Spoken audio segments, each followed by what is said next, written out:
మధ్యలో 4 నెలలు, మధ్యలో 4 నెలలు అంటే October, September, October, November, December, జనవరి ఈ 5 నెలలు ఏది ఉంటుందో శారీరక శరీరం సంబంధమైన దోషాలు, తర్వాత అనారోగ్య దోషాలు, తర్వాత వీక్నెస్ ఉండడం ఇవన్నీ మూలా నక్షత్రం వాళ్ళకు తప్పనిసరి ఉంటాయి. తర్వాత శ్రవణ నక్షత్రం వల్ల కూడా ఉంటుంది. తర్వాత స్వాతి నక్షత్రం వల్ల బ్రహ్మాండంగా ఉంటుంది. శతవిషయం బాగా కొద్ది ఇబ్బంది ఉంటుంది. పూర్వభద్ర రేవతి నక్షత్రం వల్ల కూడా కొద్ది మెరుగు అవకాశాలు కొద్దిగా ఉంటుంది. అవకాశం మొత్తానికైతే ఉత్తరాభద్రం మిగతా నక్షత్రం కొద్దిగా ముఖ్యంగా మూల వాళ్ళు ఒకటి అంటే డబుల్ కొద్దిగా ఇబ్బంది ఉన్న వాళ్ళు, శతవిషం వాళ్ళు ఒకటి, ఆశ్లేష వాళ్ళు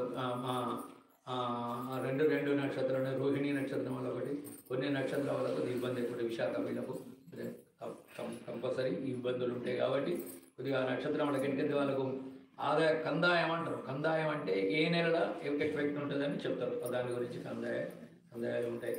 సంవత్సరం ఇది తప్పనిసరిగా ఒకసారి ఆలోచించండి.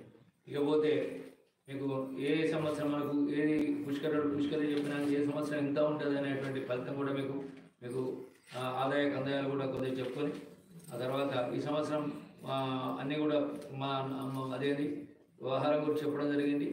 తర్వాత మనకు ఎంత ఎంత రాకడా పోకడా అంటారు, ఆదాయం ఎంత అదొకటి. మేషరాశి వాళ్ళకి ఇది ఎట్లుంటుందంటే చాలామంది అడుగుతారు, అయ్యగారు ఆదాయ కందాలు మీరు అనేది ఎప్పుడు కలుస్తలేదు మీరు అని అంటుంటారు. కలవదు కూడా. ఎందుకంటే మీరు 4 పంచాంగాలు పెట్టుకొని చూడండి, ఇది తిరుగుతుంటాయి, ఇదే తిరుగుతుంటుంది. ఇప్పుడు ఈ పంచాంగంలో అనేది మళ్ళీ ఎప్పుడు వస్తుందంటే విశ్వాసం ప్రభావంగా కీలక సౌమ్య సంవత్సరం మళ్ళీ ఇదే రొటేషన్.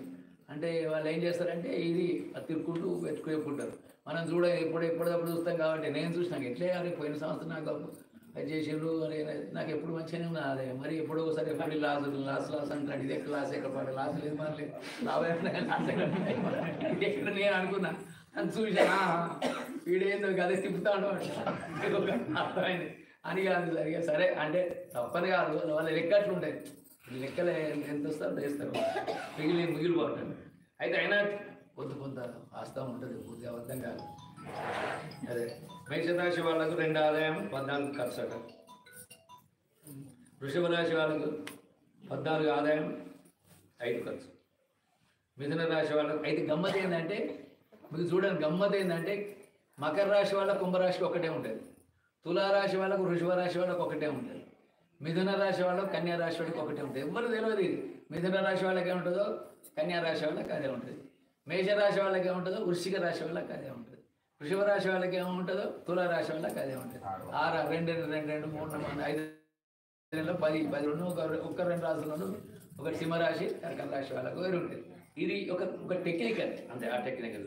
ఇప్పుడు మనం మేషరాశి వాళ్ళకు 2 ఆదాయం 14 ఉన్నాయి. మీరు వృశ్చిక రాశి చూడండి 2 ఆదాయం 14 అట్లే ఉంటుంది. వృషభ రాశి వాళ్ళకు 11 ఆదాయం 5 వ్యయం, తులారాశి వాళ్ళకు కూడా 11 ఆదాయం 5 వ్యయం ఉంటుంది. అట్లా మిథున రాశి వాళ్ళకి 14 ఆదాయం 2 ఖర్చు. మిథున రాశికి ఏముంటుంది? మిథున రాశికి అధిపతి ఎవరు? మిథున రాశికి అధిపతి బుధుడు. కన్యా రాశికి అధిపతి కూడా బుధుడే, అది కూడా గట్లే ఉంటుంది.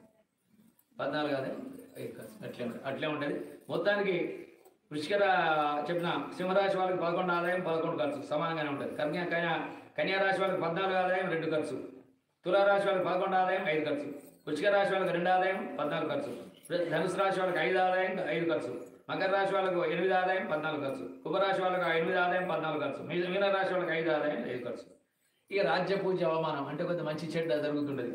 అది మేషరాశి వాళ్ళకి 5 మంచుకుంటే 5 కొద్దిగా ఇబ్బందులు ఉంటాయి. వృషభ రాశి వాళ్ళకి 1 మంచుకుంటే 1 మంచివాళ్ళు అంటే 3 తిట్టేవాళ్ళు ఉంటారు. మిథున రాశి వాళ్ళకి 4 మంచివాళ్ళు అని అంటే 3 మాత్రం నీ సంగతి ఎందరో చూస్తానంటే వాళ్ళు ఉంటారు. కర్కట రాశి వాళ్ళు 7 ఉంటే 7 మంచిగా ఉంటుంది, మిగతా వాళ్ళు పర్వాలేదు అంటుంటారు. సింహరాశి వాళ్ళకి 3 మంచిగా ఉంటే 6 ఇచ్చేవాళ్ళు ఉంటారు, లేకుంటే అవమానం చేసేవాళ్ళు ఉంటారు. కన్యా రాశి వాళ్ళకి 6వ అవమానం అయితే 6 పూజ్యం అంటే పూజించడు. తర్వాత తులారాశి వాళ్ళకి 2 అంటే 2, వృశ్చిక రాశి వాళ్ళకు 5 మంచిగా ఉన్నారంటే ఇది 2 వృశ్చిక రాశి వాళ్ళకు 2. తర్వాత ధనుసు రాశి వాళ్ళకు 1 పూజ్యత అయితే 3 4 తోటి ఇబ్బంది ఉంటుంది. మకర రాశి వాళ్ళకు 5, కుంభరాశి వాళ్ళకి 5 మంచిది అయితే 5. ఇట్లా అవమానం ఈ రకంగా ఉంటుంది. సహజంగా ఏంటంటే ఈ రాశి ఈ సంవత్సరం అన్ని గురిగా చూసుకుంటే వర్షం 11 అవుతున్నది, ధాన్యం కూడా 11. అంటే ధాన్యం మంచిగానే పండుతుంది, పెద్ద భయపడాల్సిన అవసరం లేదు. మంచి పంట ఉన్నగా